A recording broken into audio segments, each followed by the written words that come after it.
Fala galera, está no ar mais um incrível episódio do Biomedcast. Sejam todos muito bem-vindos. Aê, beleza.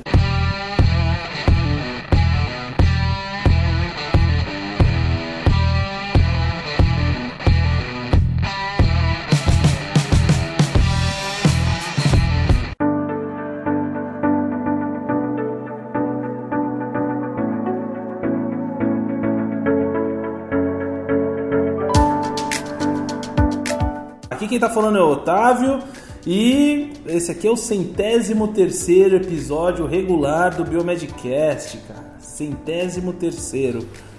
Não achava que ia chegar tão longe. E chegamos. Com um convidado mais que especial, né? É de casa. Esse é de casa. Já é de casa.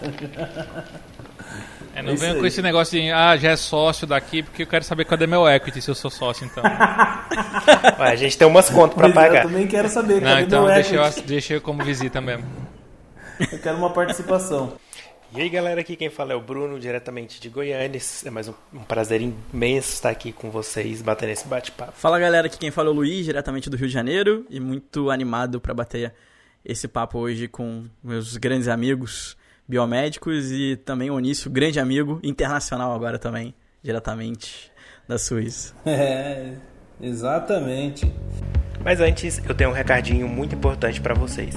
Pessoal, eu lancei meu curso de análises clínicas para residência e concursos. As inscrições vão até o dia 15 de novembro. Então, se você está ouvindo esse podcast antes do domingo, aproveite para fazer sua inscrição. É um curso preparatório que vão ter ali aulas de vídeos gravadas e também aulas ao vivo com material complementar. Então, material muito bom com os principais temas das provas, hemato, bioquímica, parasito, imunologia, bacteriologia. Então, nesse curso você vai poder botar o seu conhecimento em prática, aprender mais para aumentar a sua chance de ser aprovado. E para mais informação, você pode entrar lá no blog biomedicinapadrão.com.br/curso. Vai ter o link aqui também na descrição. E agora seguimos com a nossa programação normal, com a introdução aí do nosso querido convidado.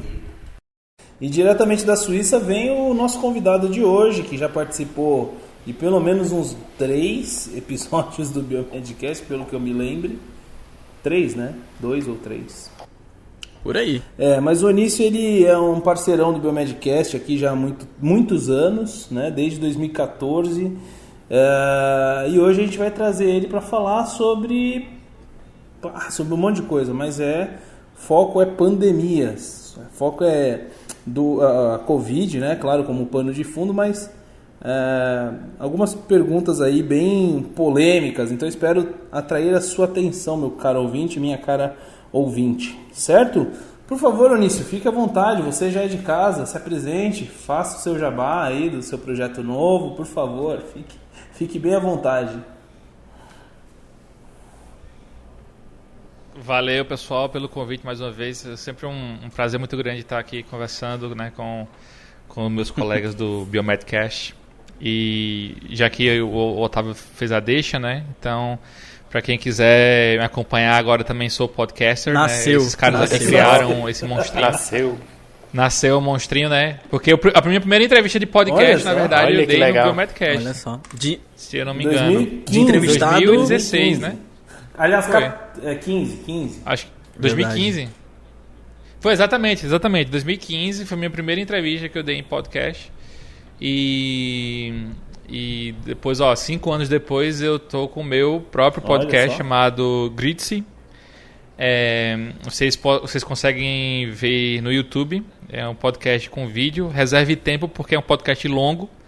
E o objetivo dele é ser longo mesmo. Então, quem não gosta de podcast longo não vai nunca querer escutar o meu trabalho. Mas basicamente é um podcast de entrevista. A gente fala sobre ciência, tecnologia, arte, enfim, é uma mescla bem interessante com convidados super especiais. Então a gente já fez... E uma pergunta, o que significa Gritzy? Essa palavra bonita.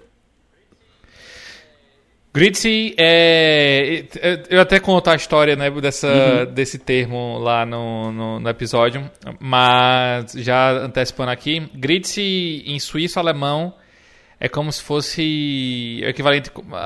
não é bem o equivalente, mas é como se fosse um greetings em inglês, né? Tipo um olá, né? Tem essa pegada. Agora imagina quando eu vim pra cá, que o Gritzy, né? O Gritzy, tem o tremo, né? Então tem uma coisinha meio Gritzy, assim que fala. Ele parece com grazie, que é né, obrigado em italiano. Na minha cabeça era uma confusão quando eu vim pra cá, porque toda vez que eu queria agradecer, eu acabava falando um Gritzy, né, pro povo aqui. Sendo que o suíço fazia uma cara assim de que não tava entendendo nada, porque eu tava dando olá pra ele quando eu tava saindo de algum lugar. E é isso. Mas é isso aí, tá bem legal essa primeira temporada, então vão lá no YouTube, procurem Gritzy, só tem a gente com esse nome, pelo menos pra podcast. Vai estar o link aqui boa. na descrição do episódio. Boa. Só clicar no link e ir lá assistir. Eu gosto desse tipo de podcast porque eu ponho na TV aqui, ó, aí fica assistindo. Aí, eu também. É bom demais. Eu assisto pela televisão. E assim, eu quero ouvir os feedbacks, né? Que é o meu primeiro projeto, sendo um host de um podcast, então vai ser super interessante ver os feedbacks. Com certeza, eu vou ouvir com certeza e passo um feedback depois. Tem uma dúvida. Eu achei maneiro porque, só um detalhe, no primeiro episódio, né, eu fiquei ali pra ver o que o Onísio ia falar com o Guilherme. Quando eu vi, tava num papo gastronômico, eu tava amando, porque eu gosto de gastronomia também. Foi bem legal, bem maneiro. Pra quem, só uma coisa também, pra quem quer ouvir o primeiro episódio aqui do Onísio lá em 2015, é o Biomedcast número 14. Tá? 14. Você entra lá, biomedcast.com/14. Eu não sei se ele já tá. Se ele ainda está disponível no feed. Eu acho que não tá mais, cara. Tem uns lugares que eu procuro que eles só colocam os 100 últimos episódios. Então tem alguns episódios que não são exibidos mais, tá? Então às vezes. Vou ter que entrar no site. Cara, e sabe o que é doido? Em 2015... o segundo que eu fiz com vocês foi em 2016, não foi? Acho que foi, cara. Foi isso? Eu não sei dizer. Não sei, porque a gente fez aquele encontro, eu encontrei com você. Bom, qualquer um que eu tenha feito com vocês até antes antes de abril de 2018, esse negócio de Suíça e pesquisa na África, nada disso existia na minha vida, né? Então é doido como as coisas apareceram, né? Isso é demais, ou né? aconteceram, né? Eu acho uma coisa, a gente comentou até no nosso episódio agora, a gente voltando, né? O quanto que é legal isso do podcast, né? A gente fica tão marcado pelo momento que a gente estava nas nossas vidas, né? E é super legal, quando a gente escuta, a gente fala, nossa, o que eu estava fazendo naquela época? Nem eu sabia que eu estava fazendo direito. E nem esperava o que eu estaria fazendo agora. Então, isso é muito... E o mais interessante é que os ouvintes veem isso, né? A gente recebeu esses dias um comentário, esqueci o nome dela agora, mas ela comentou assim, eu acompanhei vocês desde o início, sendo pai, indo para o Canadá, para os Estados Unidos, voltando. E a gente faz parte da vida das pessoas. É muito legal isso, é muito demais. Louco isso, né, cara? A gente estava refletindo bastante a respeito disso. Enfim, eu até busquei aqui, Onísio, só para você saber, você participou do 74, do primeiro Biomed Express, que foi na época daquele concurso do The Venture. Da The Venture, exatamente, da Chivas lá. E isso foi em 2016. Então você participou basicamente um episódio por ano. Furou 2017 só. Mas 2015, 16 e 18 você participou. 19 não, né? 19 você foi citado só, eu acho, talvez. Não tenho certeza. Então é um ano sim, um ano não, né? É um ano sim, um ano não. Daqui a pouco vira bissexto, né? Mas enfim, então tá. Mas está apresentado, né? E assim, também querendo aproveitar isso que o Bruno falou, esse feedback que a gente recebeu no nosso episódio 102, que a gente falou, né, na verdade, como que a gente estava aí durante a pandemia, como que foi e tal. Quem passou o feedback pra gente foi uma ouvinte lá do Rio Grande do Sul. Estou tentando buscar aqui. A Jerusa Ribeiro, eu olhei aqui no site. Legal. Muito obrigado, Jerusa, por acompanhar a gente. Jerusa Ribeiro, grande Jerusa, obrigado, viu?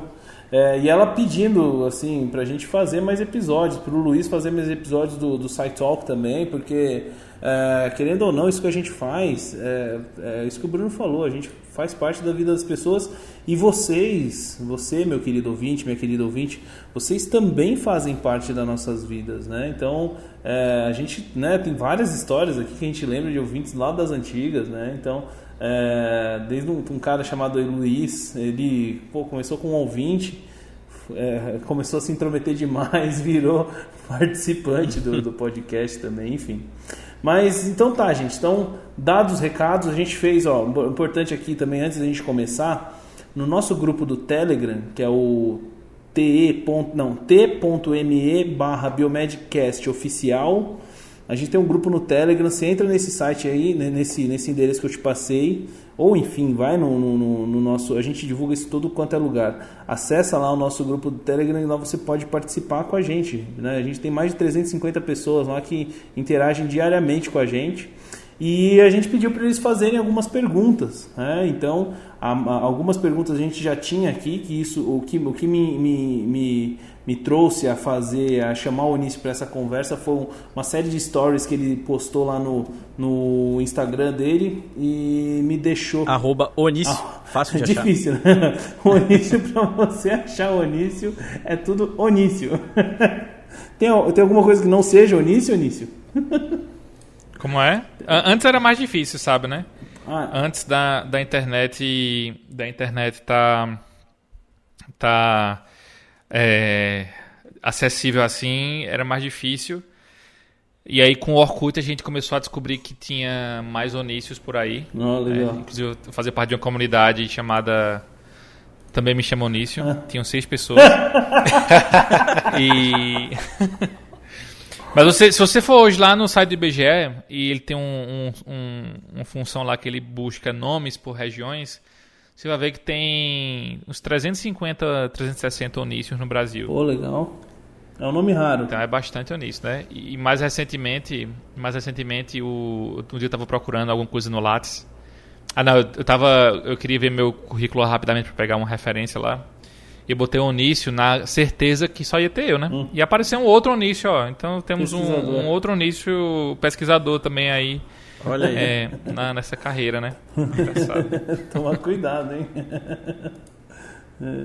Enfim. Onísio, seguinte. Então, assim, pra você, cara, que tá querendo participar mais do nosso dia a dia e querer participar aqui do Biomedcast, você pode ser um dos que a gente vai citar hoje aqui que participaram, né? Fazendo algumas das perguntas que a gente vai fazer pro Onísio. Então, quero mandar aqui, deixar um abraço para a Alaine, para a Nicole, para a Gabriela Guimarães, para o Gelson Manuel, para o Luan Henrique e só. Esse pessoal aí que fizeram algumas perguntas muito interessantes, inclusive, viu? Onísio, eu vou deixar aqui para você, mas vamos lá.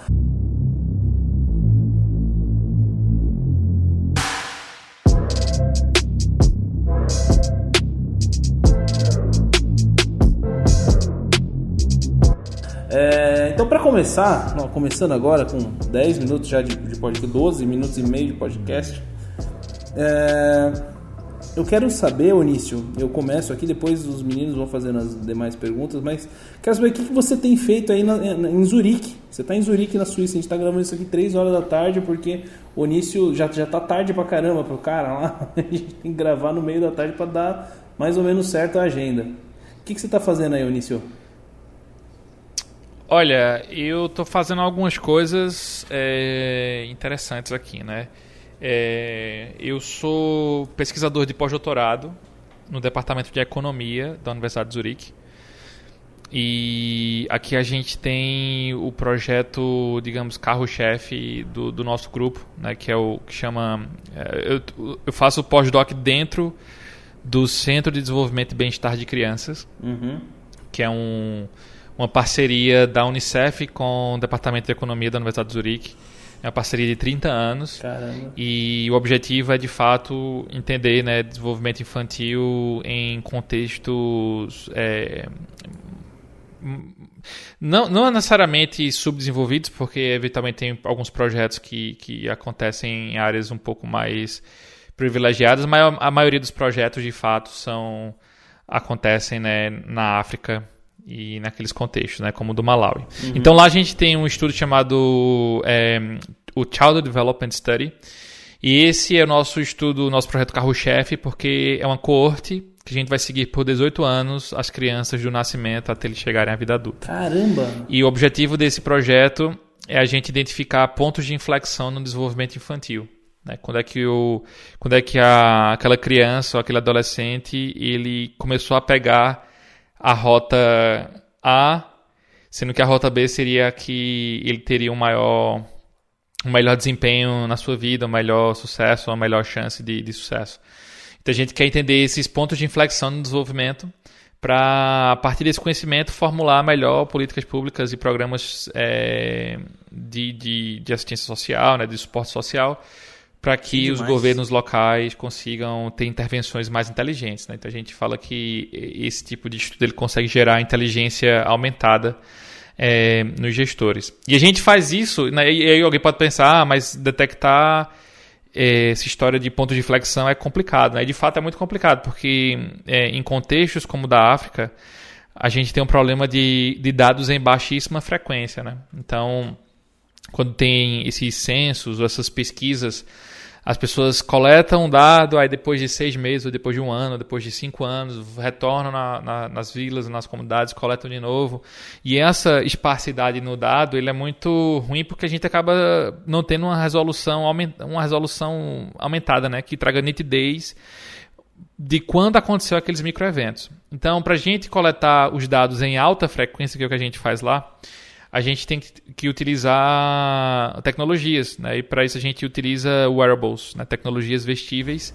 Caramba. Então as crianças têm sessões semanais nos equivalentes à unidade de saúde, nas vilas, e a gente coloca neles headbands e outros equipamentos, e a gente faz essa coleta e a gente consegue ter um histórico, né? Uma coorte propriamente dita desses participantes, e a gente consegue a partir disso entender microvariações no padrão de biomarcadores não invasivos, e a partir disso a gente consegue fazer algumas diferenças, não apenas para a parte de desenvolvimento infantil, mas eventualmente para a parte de epidemias ou de surtos na comunidade, né? Isso a gente também consegue fazer. É um projeto que tem diversas instituições que participam, né? Então a gente tem com a gente a Universidade de Alberta no Canadá. Temos a Fundação ASI, que fica em Turim, na Itália. Temos a professora Michelle Bosca, de Harvard, que também participa do estudo. Então, é um estudo que tem essa multidisciplinaridade lá para a gente coletar esses dados, né, de maneira inovadora. E aí tem algumas vertentes, né, desses estudos. Por exemplo, tem um subprojeto desse estudo principal que a gente está avaliando washing habits, né? Você basicamente assim, campanhas de promoção de educação em saúde, né? Como é que a gente consegue ativar a mudança de comportamento nas pessoas para que elas adotem uma melhor higiene, por exemplo, né? Lavar as mãos, por exemplo. E para medir isso, a gente está usando uma coisa bem interessante, né? Que é os sensores de proximidade, né? Então são sensores do tamanho de uma moeda de R$1, mais ou menos, um pouquinho maior, em que a gente coloca nas tip-taps, que são as pias improvisadas que tem nas vilas, e a gente também distribui os sensores para as pessoas. E aí quando esses sensores eles ficam próximos, a gente consegue registrar ali que houve um contato. E dessa forma a gente consegue avaliar não apenas o hábito ou a frequência da lavagem das mãos, como também a relação ou a estrutura da rede social naquela vila específica. A gente faz isso também no estudo anterior que eu falei, para entender, por exemplo, como é que os pais se relacionam com os filhos, como é que as crianças se interagem entre si, ou se existem características de homofilia na comunidade, como é que isso se reverte nos indicadores de desenvolvimento. Enfim, é uma grande combinação de tecnologias para olhar esse desfecho. Além desses 2 projetos, existem outros 2 que completam ali o portfólio dos projetos que eu estou envolvido diretamente como pesquisador. Um desses é no Brasil, inclusive. Ou melhor, 2 desses os outros 2 são no Brasil, né? A gente está participando de um plano de reavaliação do impacto da reabertura das escolas no estado de São Paulo. Esse é um projeto em parceria com a Secretaria de Educação de São Paulo. E a gente está trabalhando bastante nisso ali, com a utilização de nudges e outras técnicas para entender o impacto que tem nessa reabertura e retomada. E tem um outro projeto também que vai começar daqui a algumas semanas, que é para avaliar percepção de risco nas pessoas também, com a abordagem de economia comportamental. Que da hora. E para finalizar, o que eu estou fazendo aqui na Suíça, tem um outro projeto que não tem a ver com a universidade, é mais um projeto que se relaciona mais com a AppTrack, né, que é a minha startup. A gente tem um projeto com o Hospital do Cantão de St. Gallen, que é um dos hospitais mais importantes aqui da Suíça. Eles têm um dos melhores departamentos de infectologia da Suíça, né? E lá a gente está monitorando o Covid em profissionais de saúde. Então a gente fez uma primeira coorte que finalizou faz 2 meses, onde a gente coletou diariamente durante 6 meses sintomas através de vigilância participativa dessas pessoas, com o objetivo da gente tentar fazer uma predição de soroconversão sem necessariamente testar sorologia neles, né? Só a partir da abordagem sindrômica. E tem outro projeto lá com eles que foi um projeto expandido. Esse aí está financiado inclusive pela Fundação Nacional aqui da Suíça, né? Fundação Nacional de Ciência, que é para fazer a mesma coisa, porém fazendo isso em um maior número de hospitais, né? Então hoje a gente trabalha com 25 hospitais, são mais de 6 mil médicos e enfermeiros. Caramba. Que participam desse estudo de 25 hospitais aqui na Suíça. E vamos lá, eu já tenho artigo publicado com os meus resultados, então é bem, bem interessante. Caramba, velho. Tá decolando muita então coisa, com hein? o AppTrack, hein? Tá fazendo nada, tá dormindo só o início lá. Tá de boa. Aí você vê, o Otávio falar comigo, acho que era 9 horas da noite aqui. Eu tava lá escrevendo um artigo e tal. Porque tem que usar a madrugada, né? Senão não dá tempo pra fazer isso. E agora ainda tem um podcast, hein? Mas ainda bem que a gente gravou na primeira temporada, né? Então eu tentei condensar ali no menor tempo possível para poder... E assim, eu também... E é engraçado, né? Porque um dos gargalos para mim no podcast era a pós-produção, né? Edição, blá. Isso aí leva tempo. Então, eu tive que estudar bastante assim qual era a abordagem tecnológica que eu ia usar para poder reduzir esse tempo de pós-produção. Uhum. E aí eu consegui, né? Porque aí usando a mesinha da Rode e mais outras técnicas que eu aprendi na universidade e YouTube, acabou facilitando bastante essa parada. Que show, que show.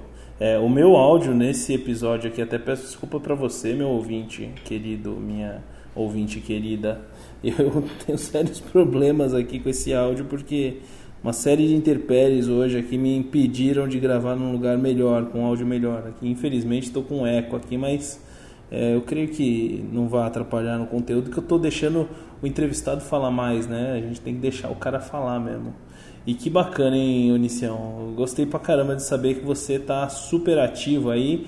E é um cara, assim, que tenho certeza que vai trazer muita coisa aqui pro nosso público aqui, para eles, enfim, que vão conseguir usar de alguma maneira isso, né? Não só para entretenimento, mas até para pensar em você como uma fonte de artigos, talvez de uma busca interessante, né? Uma referência para poder buscar e saber um pouco mais a respeito de tudo que está acontecendo, né? Bom, Ulisses, a gente então está no meio de uma pandemia, né? E a gente viu que muitos países tiveram aí abordagens parecidas, outros diferentes. E aqui a gente queria saber qual que é a sua opinião em relação ao isolamento vertical e ao horizontal. Conta aí pra gente qual que é a sua opinião. Cara, no começo da pandemia, a gente não sabia um monte de coisa que a gente já sabe hoje. Como a gente não sabia de um monte de coisas que a gente já sabe hoje, seria muito irresponsável não pecar pela falta, ou pelo excesso, né, naquele momento. Porque não existia nenhum tipo de evidência de que o isolamento vertical, lá em março, abril, seria o mais efetivo. Então, era melhor ali agir pelo excesso e tentar restringir o máximo possível as atividades que colocassem pessoas em contato. Porque, enfim, era o que estava sendo recomendado pela OMS, né, e pelas boas práticas da gestão de emergência numa doença extremamente infecciosa. Então, aquilo ali era a verdade daquele momento, né? Então, naquele momento eu defendia particularmente o isolamento horizontal, porque eu acreditava que, de fato, era a solução. Aí veio a primeira onda, depois da primeira onda os casos decresceram, em vários países os casos foram para zero, em outros os casos ainda continuaram existindo, mas não tinham uma incidência muito alta, e isso permitiu a retomada da economia. Retomada de escolas, retomada da vida praticamente como era antes. E isso eu estou falando na realidade aqui da Europa, tá? Que é onde eu estou vivendo desde o começo. Obviamente que em outros países, como o Brasil, isso não foi tão... Assim, não houve essa... A pandemia não deu esse descanso. A gente ainda está na por uma primeira série onda. de motivos. Exatamente. Agora, qual que é o problema? Qual que é a questão agora? Né? Cara, a carga ou o dano emocional que a pandemia já causou em criança, em idade escolar, em adolescente, em adulto, em idoso, isso vai ser uma coisa irreparável. E é tão importante quanto o impacto direto da pandemia, né? Então, assim, você tem um impacto direto, que é de fato ali os óbitos ou os índices de morbidade por causa da Covid, mas você tem os impactos indiretos, que são os desdobramentos que a Covid ocasiona, né? Porque a Covid ela acaba tendo um halo de impacto, né? Ela tem ali aquele efeito em outras questões, né? Questões mentais, questões cognitivas, questões de desenvolvimento, questões psicológicas, enfim, aí você tem um bocado de coisa. E para tentar manejar essa situação, a gente parte para uma questão que é saber conviver com a pandemia. Né? Enquanto não vem a vacina, a gente precisa saber conviver com a pandemia. E saber conviver com a pandemia significa retomar algumas coisas. Retomar algumas coisas ou digamos, ter uma intervenção mais customizada dependendo daquele contexto específico. E nesse sentido, né, esse tipo de pensamento ele flerta mais com o isolamento vertical. Então, se no começo da pandemia que a gente não tinha evidência que o isolamento vertical não funcionava, a gente precisava ter uma postura muito mais cautelosa, agora a gente já tem um monte de coisas que a gente já sabe da pandemia. Nada mais do que justo ou do que racional tentar reduzir o dano que a pandemia já causou, tentando retomar alguns aspectos de uma vida normal, baseado no que dá para ser feito nesse contexto. Né? Então, eu acho que nesse momento, o isolamento vertical acaba sendo uma opção a ser utilizada. Agora, o que não significa que isso é a verdade absoluta, ou que é uma bala de prata, ou que não deve ser avaliado. Qualquer intervenção, ela precisa, para poder falar, isso aqui funciona, isso aqui não funciona, ela precisa ter evidência, certo? E a evidência precisa ter uma avaliação apropriada. Então, digamos que ano que vem, eu já devo estar saindo aí algum estudo mostrando que o isolamento vertical ele é mais apropriado do que o horizontal. Maravilha, a gente entendeu isso, testou, validou e tá dado, né? Foi construído um conhecimento em relação a isso. Agora, não dá para dizer que um é melhor do que o outro sem evidências, né? Então, sem evidência a gente fica só no achismo e o achismo não importa para ninguém, né? É aquela história lá que a opinião não tem validade de nada. O que importa que são os dados que embasam ali aquela história. Então, eu diria que o mais apropriado é o isolamento vertical nesse momento, por causa dessas questões de retomada, mas até a gente ter um estudo ou estudos que comprovem a vantagem de um em relação ao outro é o que vai definir realmente qual a melhor opção, né? Ótimo, show de bola, show de bola. É assim, cara, eu sou meio cético, né? Eu acho que no Brasil, isso é uma opinião minha, né? Acho que no Brasil a gente não foi possível fazer o isolamento propriamente dito, né? Independente de qual seja, vertical ou horizontal. Eu não creio que a gente tenha conseguido no Brasil, na nossa realidade, fazer isso, tá?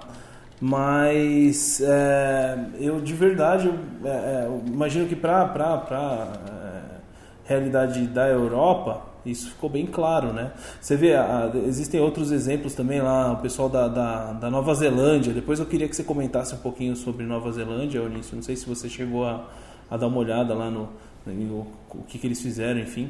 Mas depois eu queria que você comentasse a respeito, né? Se você viu alguma coisa a respeito da Nova Zelândia, tá? Mas vamos tocar aqui para a gente também não perder muito tempo, que tem bastante assunto aqui. Vai lá, Luiz. Onício, aí já fazendo até um gancho, né, para essa pergunta, pelo que a gente já comentou, principalmente pelo que você já falou que você faz, epidemiologista, caçador de doenças, tudo isso, a gente recebeu essa pergunta de quais são os maiores problemas com a aquisição de dados na epidemiologia em tempos de pandemia. Cara, esse é um desafio gigante, né? Não só no tempo de pandemia, mas de maneira geral. A aquisição de dados em saúde é sempre uma incógnita muito grande, um desafio muito grande. Porque em situações normais, quando você vai estudar dados de, sei lá, de sistemas de informação em saúde do governo, por exemplo, né? DataSUS e Sinan e por aí vai, você parte já do grande problema que os sistemas de informação em saúde, ou o Sinan especificamente no Brasil, tem, né? Que esse sistema ele sofre de uma crise de identidade. Ele não sabe se ele é um sistema de alerta de surtos ou se ele é um sistema de registro de doenças, porque existe uma diferença bem grande entre as duas coisas. Então, você entra numa pandemia em que você precisa de informação de maneira super rápida e ágil, e você entra na pandemia para pegar esse tipo de informação em sistemas que vivem dessa crise de identidade. E que dentro dessa crise de identidade existem os problemas ali da subnotificação e do subregistro, né? É importante destacar que pode ser em qualquer país, tá? Brasil, ou Inglaterra, ou Suécia, ou Suíça. Os sistemas de registro de doença, por característica, eles vão ter subnotificação ou subregistro dos casos. Por característica, né? E aquela velha história que eu defendo desde que eu comecei a trabalhar com vigilância participativa, né? Que é a seguinte: entre o usuário, o indivíduo adoecer e ele chegar no sistema, tem ali uma jornada. Uhum. Muitos deles nunca vão chegar no sistema, na porta de entrada, né, na unidade de saúde. E aí, se ele não chega na unidade de saúde, ele nunca vai ser notificado, né, ou contabilizado como caso. Então, isso acaba gerando, né, é um dos motivos é um dos motivos que acaba gerando essa subnotificação ou subregistro. Então, esse é um grande desafio para se trabalhar com dados em saúde durante uma pandemia, né? Essa questão da limitação que esses dados têm. Mas quando você, além disso, mesmo existindo a disponibilidade de dados, aí começa um outro problema, que é o acesso a esses dados. Você teve ali diversos momentos na pandemia no Brasil que o governo demorava a liberar os dados, ou mudava a estrutura da API que estava sendo consultada, ou mudava a estrutura do site, ou do formato do arquivo, e outros detalhes. Pelo amor de Deus. Isso atrapalha pra caramba, né, quem utiliza esses dados, né? Atrapalha muito. Aí eu às vezes fazia de maneira inadequada o lance, sei lá, botava o arquivo, disponibilizava o arquivo em formato de CSV, mas aí não declarava direito às variáveis, e aí uma pessoa que escrevia uma frase toda e botava uma vírgula já bagunçava o arquivo todo. Enfim, esses são os tipos de detalhes técnicos que geram os errinhos assim nas bases, que atrapalham bastante você ter uma rotina, né? Felizmente no Brasil, alguns grupos começaram a ter essa preocupação de tentar concentrar num único lugar informações ou dados sobre a Covid, para evitar esse tipo de discrepância ou de inconsistência de informação, né? Então, um dos sites que eu acho bem interessante chama Brasil.io, né? E lá existe uma seção inteira dedicada à Covid, em que você consegue acessar as bases de dados por município desde o início da pandemia, né? E lá você tem casos, óbitos, enfim, lá você tem diversos indicadores básicos ali que compõem digamos, um set básico para você começar a entender a pandemia, como ela acontece. Mas ainda assim, ainda em iniciativas como essa, como a fonte de dados é comum, né? Eles pegam dados das estruturas públicas, eventualmente isso vai ter problema, né? Porque, imagina, né? São secretarias de saúde espalhadas pelo Brasil inteiro. Cada uma tem seu jeito de disponibilizar o dado. Tem gente que disponibiliza no site, tem gente que disponibiliza num PDF, tem gente que disponibiliza de outra maneira. Então, é muito complicado você manejar essa heterogeneidade do acesso, da disponibilização, do compartilhamento dos dados. Pois é, Eunício. E você consegue... Nossa, cara, é muita coisa que a gente precisa conversar.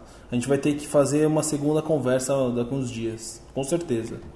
Mas vamos lá. Qual que... Então, assim, você pontuou essas questões do Brasil, e você comentou anteriormente sobre a Suíça.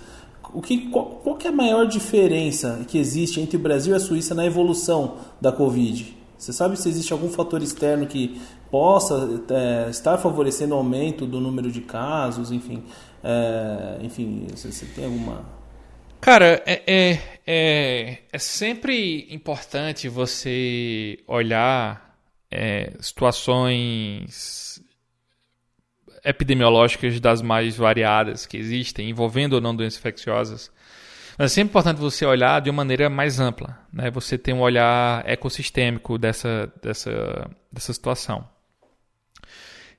Quando você parte para esse olhar ecossistêmico, fica muito mais subjetivo você fazer uma avaliação das principais diferenças entre o Brasil e a Suíça em relação ao Covid, né? Porque é óbvio, existem as diferenças, as disparidades de base. Porque o Brasil é um país de desenvolvimento, a Suíça é um país que está ali entre os top 5 de melhor qualidade de vida. Você tem ali critérios que realmente ficam difíceis de comparar por uma questão histórica. Mas tem outros critérios que fazem muito mais parte do inconsciente das pessoas, da maneira como elas têm a visão de mundo, ou a visão de cidadania, ou a visão de liberdade, ou simplesmente a visão de como ela leva a sua vida, que também interfere bastante.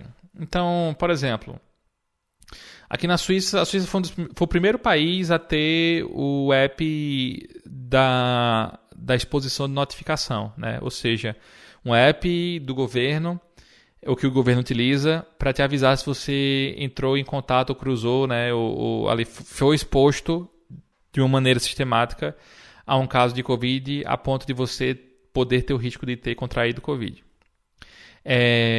E aí os caras fizeram...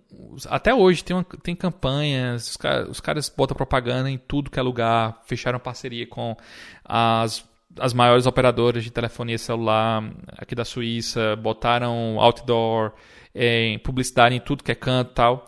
E você olha para os números do aplicativo e você vê que são números que não refletem o esforço que teve. Né? E muitas dessas coisas é por causa de como o suíço ele valoriza a sua liberdade. E ele não quer ter, mesmo que exista todo um cuidado com a privacidade, né? Esse app ele possui essa característica, o suíço ele não quer ter a sua liberdade cerceada dessa maneira. Então isso é um dos motivos pelo qual gera um atrito muito grande na adoção de uma estratégia que é para o bem dele mesmo, né? Porque se ele é notificado, ele pode fazer um agendamento de fazer a testagem para a Covid para saber se ele pegou ou não. E isso aqui não acontece. Então vejam que tem algumas coisas, né, que chamam bastante atenção. Mesmo tendo ali supostamente uma disponibilidade de testes muito grande ou sistemas de registro de doença muito competentes, ainda assim você tem um componente das pessoas que não necessariamente se relacionam ali com os aspectos estruturais em como o país está lidando com a pandemia, mas essa questão de como a pessoa vê essa situação é uma coisa que varia bastante e que isso poderia ser uma realidade do Brasil também, entende? Mas especificamente sobre, digamos, a característica epidemiológica daqui, aqui, como eu falei anteriormente, a gente teve, na Europa inteira, né, teve essa divisão muito explícita da primeira onda. Né? Nesse projeto que a gente fez em St. Gallen, a gente está monitorando profissionais de saúde que acabam sendo um excelente termômetro da situação epidemiológica, já que ele está em contato diretamente ali na ponta. E assim, nos gráficos que a gente tem do primeiro paper que saiu, quer dizer, eu não sei se nesse paper, não, acho que nesse paper que saiu não tem esse material, mas vai ter num próximo que vai estar saindo. Mas enfim, a gente tem ali a série histórica e fica muito claro de ver o pico que aconteceu ali em abril, né? A primeira onda, assim, fica muito claro ali na série histórica. E depois ele decai. E depois ali em final de junho começa a aparecer outra coisa, mas que não é Covid, né? Todo mundo achava que era a segunda onda do Covid que ia acontecer, mas aí alguns especialistas falaram, poxa, mas peraí, mas já? Não era para ser agora, nesse momento, que ia acontecer isso. Na verdade, muita gente acaba falando de segunda onda, mas acaba tendo uma confusão com outras coisas. No caso aqui da Suíça, de fato existe um segundo pico de infecções respiratórias, mas não eram relacionados à Covid, eram relacionados a outros vírus respiratórios, né? E agora é que está aparecendo a segunda onda, né? Então faz mais ou menos 3 semanas que começou ali as curvas adotaram ali uma inclinação, mostrando que de fato os números estão crescendo de novo, e que é a realidade que a gente está acompanhando aqui pela mídia, por exemplo, né? Então essa foi uma característica epidemiológica interessante daqui. No Brasil, essa diferenciação ela nem sequer se dá o luxo de existir, né? Porque, por exemplo, hoje saiu um tweet de uma Secretaria Estadual de Saúde que eles deixaram de contabilizar mais de 600 óbitos em abril. Meu Deus do céu. E aí entrou hoje na base de dados de 600 óbitos. Cara, são 600 óbitos. Esse é o problema do Isso Brasil. bagunça qualquer cara. Qualquer tipo de análise que você está fazendo de projeção, de modelagem, isso atrapalha bastante. Então, e outra coisa, isso não é uma exclusividade desse estado específico, né? Isso está acontecendo no país inteiro, pode estar acontecendo no país inteiro. Então, é sempre muito, muito difícil entender os aspectos subjetivos do que fazem a pandemia ser diferente aqui na Suíça e no Brasil, né? De novo, os aspectos estruturais básicos, é claro que fica fácil de diferenciar, mas eu diria que não é só isso se a gente tiver um olhar ecossistêmico sobre a situação. Caramba. O trem é sério.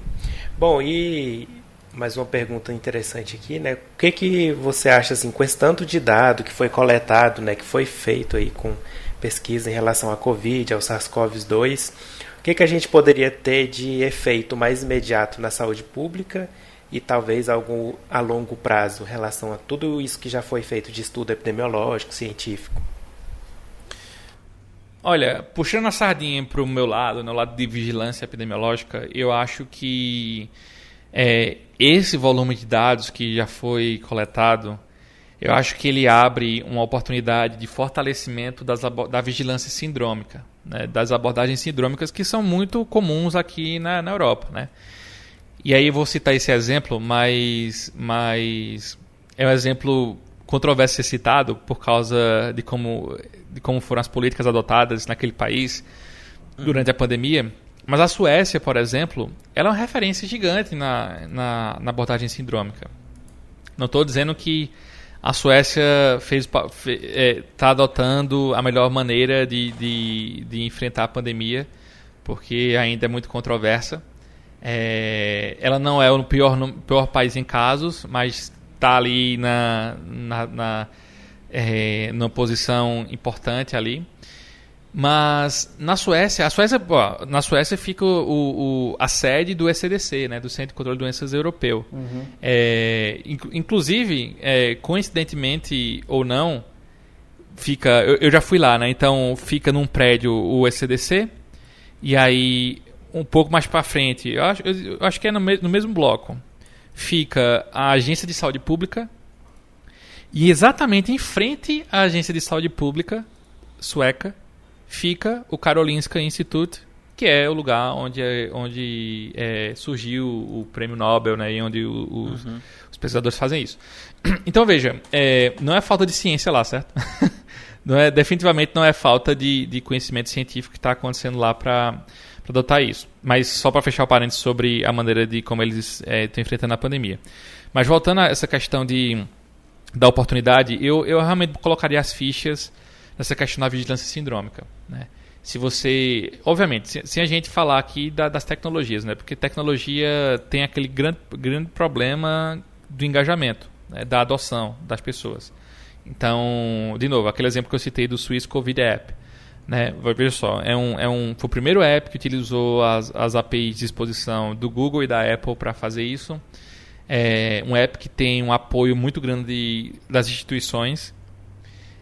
O setor privado muito próximo do governo para fazer isso, e ainda assim a população não tem a aderência que se esperava que tivesse. Então, acho que isso desconstruiu bastante a ideia de que apps são a bala de prata numa situação como essa, né? Inclusive desconstruiu para mim, que eu sempre fui um defensor muito grande dos aplicativos, né? Mas eu aprendi que não é bem assim. Inclusive, nesse projeto Sangala que a gente faz, a gente usa SMS. Caramba. Para as pessoas que achavam que SMS estava perdido, eu era uma delas antes, né? Que falei, porra, que negócio de SMS? Vamos fazer um aplicativo. Já foi o tempo. Cara, os níveis de engajamento que a gente tem com SMS são insanos, assim, de excelentes, sabe? Eles não chegam perto do que a gente tem com o aplicativo. Então, acho que foi bem interessante essa experiência, né? E isso não é uma coisa que eu descobri, não, tá? Já tem literatura falando isso, da importância de SMS em estudos como esse, né, de mobile health, por exemplo. Tem vários estudos mostrando isso, que eles não deixam nada a desejar em relação a aplicativos. Porque a gente, às vezes, tende a colocar tecnologia e fechar os olhos achando que porque é novo vai ser o melhor, e na verdade, na prática, né, quando a gente vai buscar as evidências científicas, a gente encontra outra coisa. Caramba, porque na verdade, se você for pensar, SMS é um negócio que todo celular tem, né? Se você for pensar, né? Agora está usando muito para verificação em 2 etapas, né? Exatamente. Não, se você olhar uma outra coisa que a gente sempre menosprezou, é a história do QR Code, né? Cara, quando, acho que, sei lá, há uns 5 anos, 6 anos, eu já achava que era uma bosta aquele negócio. Eu falava, pô, ninguém vai usar isso aqui, né? Os caras inventaram isso, mas ninguém vai usar. Porque qual coisa? De repente, o problema é o timing só. Porque hoje, cara, aqui na Suíça não tem mais cardápio de papel. Então tem um QR Code na mesa. Você tá brincando. Né? Eu coloco em todas as minhas na apostilas. mesa. Porque não pode mais ter papel. Porque o papel acaba sendo ali o cardápio acaba sendo uma maneira de porque os caras não estão higienizando o cardápio toda vez, né? Claro. Então, para evitar esse papel na transmissão de alguma maneira ali, do risco de transmissão do Covid, estão usando o QR Code. Então, veja, é só um dos exemplos de como o QR Code teve um bom. Outra coisa, essas lives aí que ficam pedindo doação de dinheiro, todos usam o QR Code lá do PicPay, né, ou de qualquer outra coisa como essa. Então vejam. Pela praticidade, né? Só levantar o celular. Mas tem uma evolução que foi que agora os celulares já vieram com isso nativo, né? Você aponta embutido. A câmera e já tem. Antes precisava do aplicativo e tudo mais. Pois é, porque naquela época que precisava do aplicativo, nem os fabricantes ou os desenvolvedores dos sistemas operacionais achavam que esse negócio ia rolar. Né? E de repente rolou. Então é um bom exemplo do que apareceu, da oportunidade que a pandemia trouxe, né? De reativar coisas que a gente tinha dado, que eram perdidas, ou que não eram muito úteis e estão sendo super úteis. Isso aí. Show de bola, cara. Show de bola. Demais. E pra gente se encaminhando, acho que mais pro final da nossa conversa, eu acho que essa pergunta eu me faço muitas vezes, né? E eu acho que o Onísio pode ser a pessoa certa para nos responder, ou pelo menos pra gente vislumbrar algum tipo de futuro. Onísio, a pergunta é: o que esperar para o futuro em relação a crises sanitárias e se poderia vir algo pior que a Covid-19? Olha, eu vou dividir essa resposta em 2 situações, porque eu acho que é importante a gente falar... Bom, vocês são, pelo Biomedcast, maneiras ou canais de divulgação científica, né? O Bruno com o blog, o Luiz com os projetos que ele tem os projetos paralelos que ele tem em outros podcasts e no YouTube. No YouTube e no Instagram. Eu não sei se o Otávio tem algum projeto nesse sentido. Biomedcast, mas todos esses são canais de divulgação científica. E quando a gente coloca assim essa pergunta, o que é que vai ser do futuro, né? O que é que vai acontecer com o Covid no futuro? Será que vai vir uma coisa pior? Será que não vai? As pessoas querem saber disso. E muitas pessoas, elas não consultam direto das fontes por não saberem ou não terem conhecimento, ou simplesmente por não quererem fazer isso, e querem cortar o caminho olhando para um influenciador, para um divulgador científico, que não tem problema nenhum nisso, né? Até porque acho que faz parte do papel ter esses caras que traduzem às vezes um conhecimento científico é muito hermético numa mensagem mais compreensível para a população. Sendo que eu acho que tem um problema que a gente não está fazendo... acho que as pessoas misturaram divulgação científica com comunicação de risco nessa história de pandemia. Essa é uma pergunta, Onício, desculpa te interromper, cara, mas é o que a gente queria fazer para você, cara. A gente queria justamente... Esse era o tema que a gente queria que você abordasse. Pode continuar, é isso aí que a gente quer ouvir. Tá, eu fiz um curso de comunicação de risco. Na verdade, eu organizei um evento de comunicação de risco em 2011, se eu não me engano, 2012, quando eu trabalhava na Secretaria de Saúde do Estado de Pernambuco, porque naquela época, para as ações de saúde da Copa das Confederações, da preparação, né, para evento teste, etc., a gente precisava ter esse componente abordado, porque imagina, os gestores não tinham esse treinamento antes de comunicação de risco. E imagina se acontece um surto, uma epidemia, num evento que o mundo está olhando para você, né? Então era preciso fazer isso. E lá nesse evento que a gente organizou, obviamente que eu assisti lá as palestras e as aulas, eu conheci algumas pessoas que trabalhavam com isso. E, cara, existe um método, né? Existe uma forma, existe o caminho, os objetivos de como é que você comunica uma emergência de saúde pública. Não apenas no sentido de ser porta-voz daquela situação, mas no sentido de acompanhar, né? de comentar o que acontece ao longo do tempo, né? De manejar as expectativas para as pessoas, né? De fazer toda essa questão.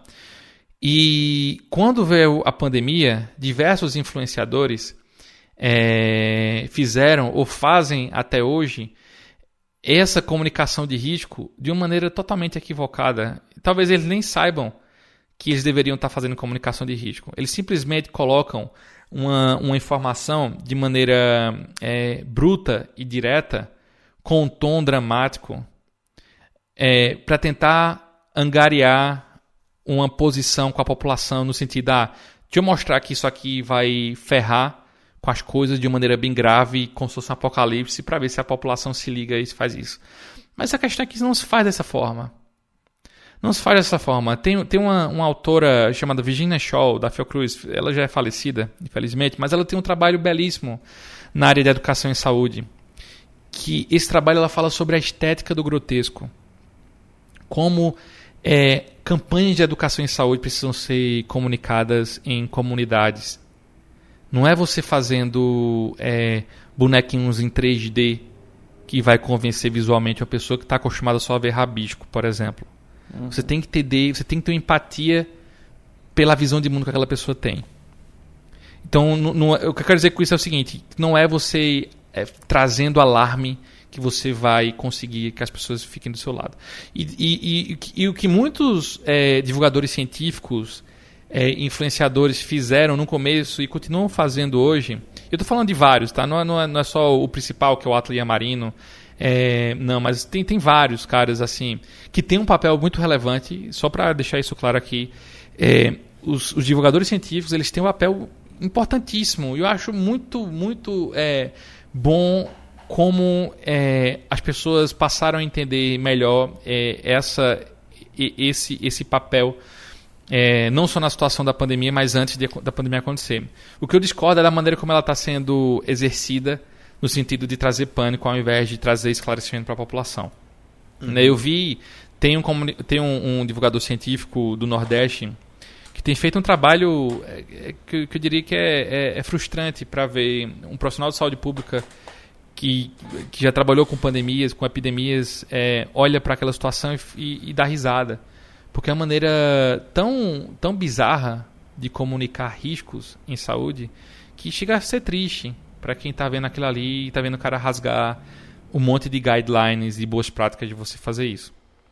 Então, acho que o primeiro, só para concluir aqui o primeiro ponto da resposta, que é importante entender que qualquer visão que alguém vá dar sobre o futuro da pandemia ou das pandemias que vão acontecer, é importante que as pessoas, né, que os influenciadores ou que os divulgadores científicos considerem isso, fazer isso de maneira com método, né, da maneira correta e não só trazer o alarme. Agora, sobre o futuro, né? E a resposta também para esse ponto é super complexa, né? Primeiro, já vou antecipar aqui para não frustrar ninguém no final que eu não vou ter essa resposta. Agora, eu tenho citado bastante uma tirinha que eu vi, que achei demais, assim, né? Que é uma história de um viajante do tempo que chegou em 2020 e encontra os amigos e fala: vocês ainda estão no primeiro ano da pandemia, né? Muito boa. Muito bom. E isso traz um desespero e uma angústia, né? Misturada assim, mas é a verdade. Na verdade, o que a gente tem para entender é que talvez a próxima pandemia a gente vai estar um pouco mais preparado, né? Porque diversas coisas que estavam travadas, tinha muita coisa travada, né? Nas ciências, né? Tinha muitos processos que eram travados e que a pandemia destravou, assim, que era assim, ou vai ou racha, né? Então a pandemia ela veio para destravar várias coisas. Então, eventualmente, a gente vai estar muito mais preparado. Agora, a má notícia é que as pandemias não vão parar de acontecer, né? Você tem uma área chamada One Health, que estuda a interação que a saúde humana tem com a saúde animal e com a saúde vegetal ou do meio ambiente, né?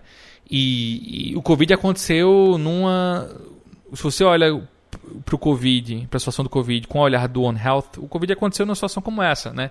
A interação desses diversos fatores que culminaram numa pandemia. E você, na história das doenças infecciosas, você tem diversos outros casos, né? A descoberta do HTLV, por exemplo, teve um pouco disso, né? Da história lá dos exploradores em florestas na África que matavam ali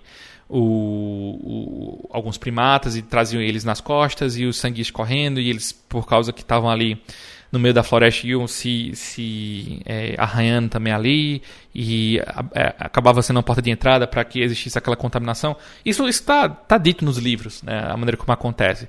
A questão é que antes a gente não juntava as coisas.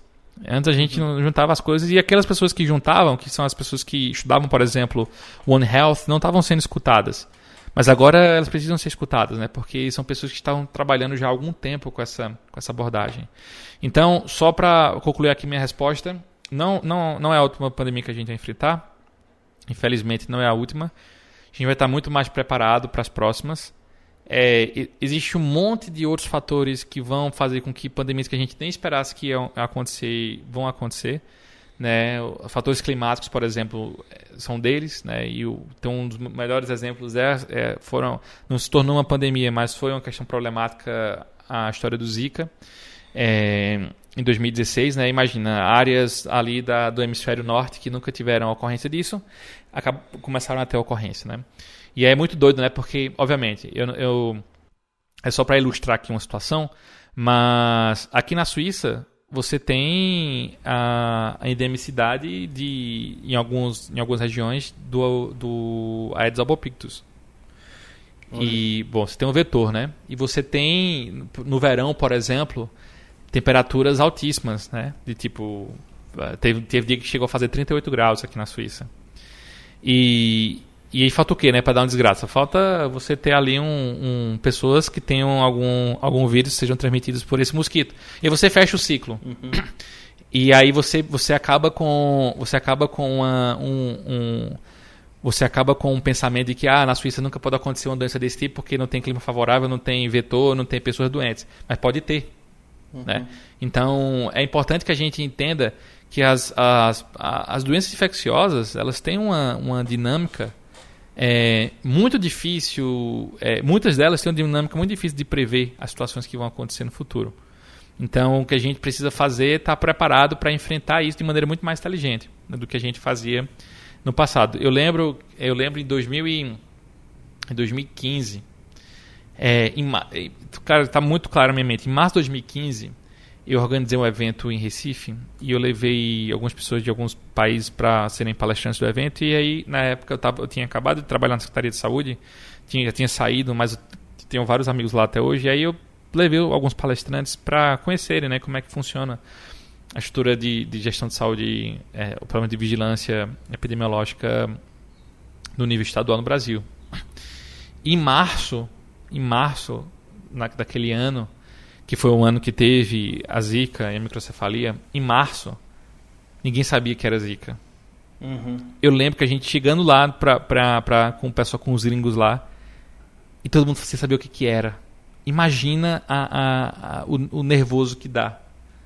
Você não saber o que está acontecendo, qual é a doença que está adoecendo as pessoas, né? Qual é o agente etiológico que está adoecendo ali as pessoas, né? E eu lembro que na época o que era mais cotado para tentar explicar aquele padrão epidemiológico era contaminação pela água. Uhum. Vê que doido. Estavam achando que era alguma coisa relacionada a algum contaminante que estava tendo na água que estava correndo, que estava gerando esse surto.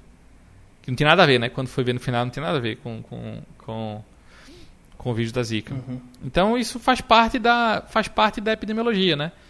Faz parte de ser um detetive de doenças, né? Tentar revelar ali os mistérios que estão ali encobertos ainda do que vai acontecer mais pra frente. Ai, cara. Muita conversa, né? Imagina, é engraçado se a gente pensar que porrada. Há um ano atrás, a gente está em novembro, gravando isso aqui no dia 10 de novembro. Há um ano atrás estava começando a pandemia, né? Enfim, toda essa realidade que foi alterada na vida de todo mundo esse ano, possivelmente começou um ano atrás, né? Então, mas é muito louco pensar nisso, né? A gente não sabia o que estava acontecendo, né? Mas, Onício, cara, eu sei que você está com horário aí, você tem que fazer suas coisas. Com certeza a gente vai te chamar para fazer mais perguntas. A gente conseguiu fazer aqui metade do que a gente se propôs a fazer. Com certeza a gente vai te chamar para mais algumas conversas e talvez fazer uma parte 2 dessa nossa conversa de hoje, tá, cara? Então, queria te agradecer mesmo assim pela sua disponibilidade e estar aqui com a gente novamente. É sempre um prazer chamar você aqui. Você contribui demais para o conhecimento do nosso ouvinte. E é isso, cara. Queria te e é muito bom ver que tem um biomédico, né, aí trabalhando com essa parte de epidemiologia e tudo mais. É muito legal de ver. Isso que eu ia comentar, e também uma das coisas que eu acho que eu mais, assim, eu admiro o Onício em muitos graus, mas o fato dele unir a questão de você ter uma empresa, uma startup, por exemplo, né, que a gente sabe que hoje em dia tem muitas pessoas que prometem muitas coisas, né, e falam que é ciência. O Onício, ele faz ciência, né, digamos, o negócio dele é baseado em ciência, é baseado em artigos científicos que ele produz, que a equipe dele produz, então é muito incrível ter um cara desse como biomédico e como amigo. Eu lembro a primeira vez que eu conheci o Onício, que ele tinha ganhado o prêmio lá, a tese da CAPES. Uhum. E agora ele tá só voos altos, né? Parabéns, Onício, muito obrigado. É só o começo, cara, o Onício não tem limite, não. Obrigado pelas palavras, eu realmente fico muito honrado, né, de ouvir isso, de ouvir que a pequena contribuição que eu tenho tentado trazer, né, para a ciência tem feito sentido para algumas pessoas. Agora, só para finalizar com um recado, já que vocês tocaram nessa importância, eu sei que o podcast chama Biomedcast e existe toda essa preocupação da valorização da profissão no Brasil. Mas, por outro lado, eu também acho importante que as pessoas deixem de se rotularem assim, porque ela é uma biomédica, ou uma bióloga, ou uma farmacêutica, ou médico, enfermeiro, o que é que seja. Que no final do dia, cara, eu tô aqui no departamento de economia. Eu não tenho sequer... assim, eu trabalho com economista. Eu sou o único epidemiologista do prédio inteiro. O que isso quer dizer? Quer dizer que os caras não querem saber se eu sou biomédico, ou se eu sou farmacêutico, ou se eu sou médico, ou se eu qualquer coisa.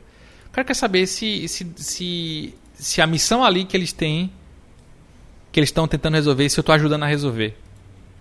Então acho que fica esse recado, né? Pra que as pessoas não criem. Caixinha, porque né? eu acho que isso é uma... isso é muito ruim, né?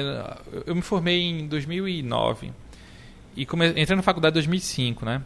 E eu lembro que naquela época tava bombando essa questão de concorrência, de profissão. O biomédico pode fazer isso, e o farmacêutico não pode fazer aquilo, e essa ladainha chata que acontecia. E tinha uma galera que pegava isso, sabe? E fica postando foto do Instagram, biomédico, não sei o que. Cara, velho, assim, isso não faz o menor sentido você tá perdendo seu tempo fazendo isso, esse tipo de picuinha, porque no mundo real, o cara não quer nem saber, certo? Se você se a sua profissão é o brasão do microscópio ou não. Entendeu? Então, se você pode usar um estetoscópio ou não. Também, nossa, sabe? Faz seu trabalho, velho. O que o cara... Exatamente, você tem que mostrar pelo que você faz. Você mostra quem você é fazendo, né? E não dizendo que você é. Né? Deixa a tua competência falar por si e evita essa entrar nesses formatos assim que a graduação coloca, né? Uhum. Eu fico muito triste de ainda de saber que nunca mudaram o brasão da biomedicina. Porque é um negócio tão limitante. Quem inventou esse negócio do microscópio ser o símbolo? Pois é. Com todo o meu respeito, é um idiota, sabe? É antigo. Tá antigo. Não, porque assim, cara, Eu- puta que pariu, sabe? Assim, tem tanta coisa que o profissional com as habilidades que a biomedicina gera. Cara, esse profissional é um profissional riquíssimo do ponto de vista de conhecimento. Ele tem condições de ir para várias coisas, velho. Várias coisas. E por que utilizar como símbolo da profissão um microscópio? Pelo amor de Deus. Muita coisa precisa ser atualizada. Acho que a gente tá mudando o profissional, o biomédico, eu falo isso. Anualmente a gente muda a nossa inserção no mercado de trabalho, novas habilidades, diferentes habilidades. Eu acho que o que o Onísio falou faz sentido. A gente abrange hoje uma área muito maior do que a gente poderia imaginar. Como o Onísio falou, hoje ele trabalha com economistas, e quanto que, sei lá, ele poderia imaginar que como biomédico ele poderia trabalhar com nesse meio, ou eu também, trabalhando, reconstruindo o cérebro humano em laboratório, né? Poderia achar que, sei lá, só neurologista ou neurocirurgião faria isso. Então, a gente tem que realmente estar aberto a esse tipo de mudança, e a nossa profissão ela precisa andar junto, né? Não adianta a gente ficar só falando, né? Acho que tem que haver mudança. E quando eu falo do microscópio, quando eu falo do microscópio, não é que o biomédico não é para usar microscópio. Entendam direito. O que eu tô falando é que não existe apenas o microscópio que representa o além, profissional. né? Uhum. Né? E cadê a macroscopia? Né? Cadê o macroscópio? Você olhar o macro, né? O ambiente, o mundo, a epidemiologia, né? A visão mais de longe, mais de fora, né? O zoom out. Cadê esse negócio? Porque o biomédico ele tem uma lente, ele tem um conhecimento, quando ele bota as lentes corretas, o cara consegue olhar coisa que ninguém mais consegue olhar. Uhum. O futuro devia ser o símbolo, deveria ser um olho, né? O olho de Tandera. Devia ser esse símbolo. eu acho que o futuro aí é a multidisciplinaridade, né? Exatamente. Eu vejo isso muito na área que eu trabalho também. Eu trabalho na área do microscópio, né? Mas, cara, microscópio hoje em dia dentro de laboratório é o que menos tem, né? Na verdade, o que menos tem é microscópio. Mesmo na principal área da biomedicina hoje em dia. Mas, enfim. Mas você tem toda a razão, Onísio. Você tem toda a razão. E engraçado, eu nunca passou pela minha cabeça a questão do símbolo da biomedicina. De não ser... não conseguir incluir todas as áreas, tudo que o biomédico pode fazer, né? Engraçado isso, eu nunca tinha pensado nisso. Genial. Vamos provocar o pessoal, né? Para pensar a respeito disso. Muito bacana. Onísio, para fechar aqui, queria te agradecer mesmo o seu tempo, a sua participação. E eu tenho uma curiosidade que não sei se todo mundo tem, mas eu tenho. Eu sei que você está morando em Zurique, né? E a OMS fica em Genebra, mas você já foi para a OMS já? Não, ainda não fui lá.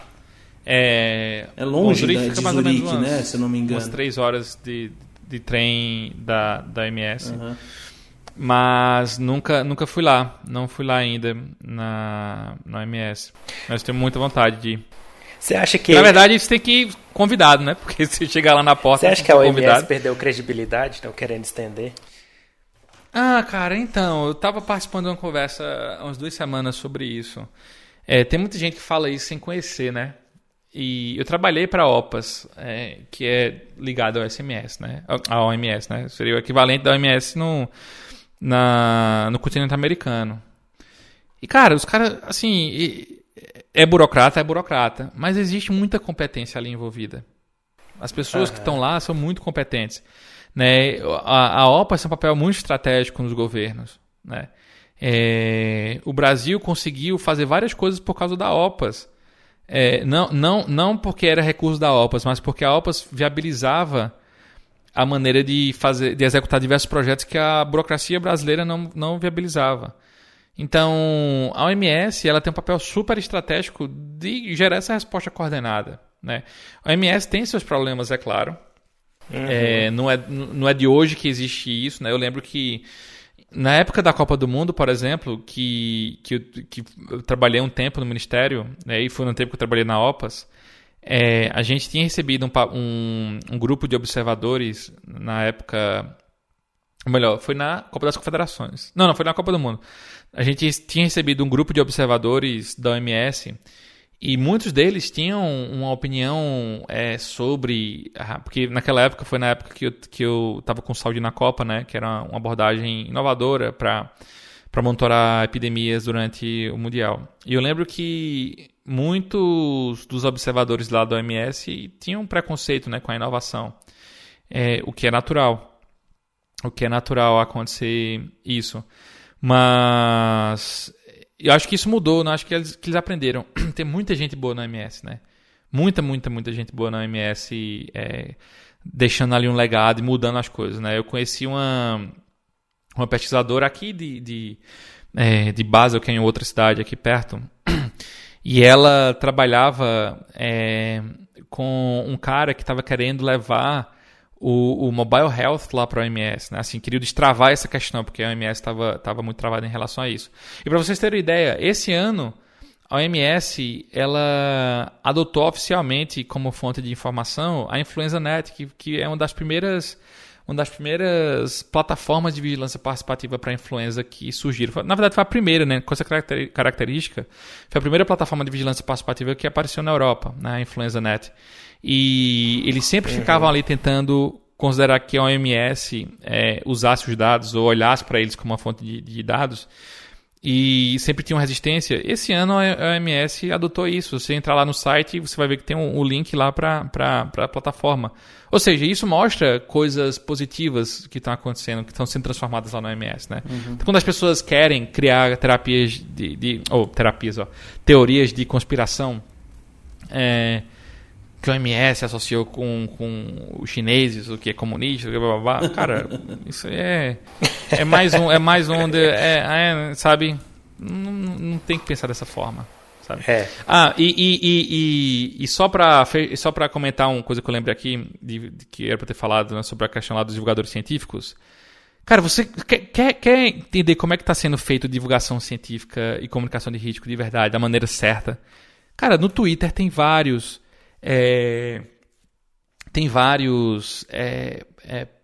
pesquisadores lá que estão exercendo e fazendo com excelência esse tipo de trabalho. Eu vou só deixar um aqui, estou só pegando aqui o nome dela, para quem tiver interesse olhar.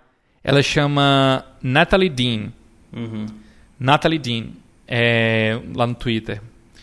Cara, ela tem falado bastante sobre essa questão da vacina, né? Principalmente depois de ontem da notícia da Pfizer, né? Com a vacina nova. Cara, ela dá um show de como tem que ser feita a divulgação científica e comunicação de risco. Então ela é uma das...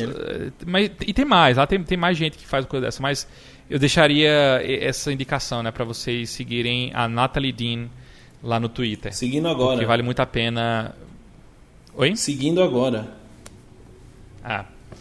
Acho que vale a pena ver como é que ela tem feito isso, né? E eu acho que os influenciadores brasileiros deveriam pegar esse exemplo, né? Bom demais. Muito maneiro. Vou Show olhar. de bola, Valeu, show de bola, Onísio. Onísio. Cara, obrigado mesmo. Na verdade, assim, a gente tá cortando agora por conta de você, na verdade. Pode ficar tranquilo com o tempo aí.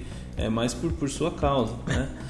Então, mas a gente vai voltar. Sobraram 5 perguntas aqui, dentre elas algumas que os nossos ouvintes E surgiram fizeram. várias outras. E surgiram outras muitas também, justamente.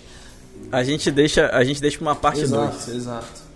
E é isso aí, cara. Obrigado mesmo pelo seu tempo, obrigado pelo conhecimento compartilhado. É sempre muito bom, tá? De verdade, é bem especial, assim, todas essas nossas conversas aí sempre são conversas que mudam bastante, assim, muita coisa, pelo menos da minha parte, né? Do que eu vejo, assim, da forma como Com eu certeza. enxergo as coisas. Valeu, pessoal. Obrigado pelo convite. Sempre estou por aí à disposição para a gente conversar mais vezes. É isso aí. E não Valeu, esqueçam muito de obrigado, seguir o Onísio. Onísio lá no YouTube. Como é o nome? Todos. Gritzy. Gritzy. Difícil. Tem que ter o sotaque, né, do suíço Gritzy. alemão. Gritzy. Gritzy. Então tá. Os links vão estar aqui na descrição do episódio. Só a pessoa clicar e vai direto. Isso aí. Beleza. Valeu então, gente. Um Tchau, abraço. tchau, galera. E até Valeu, a próxima. tchau, tchau. Tchau.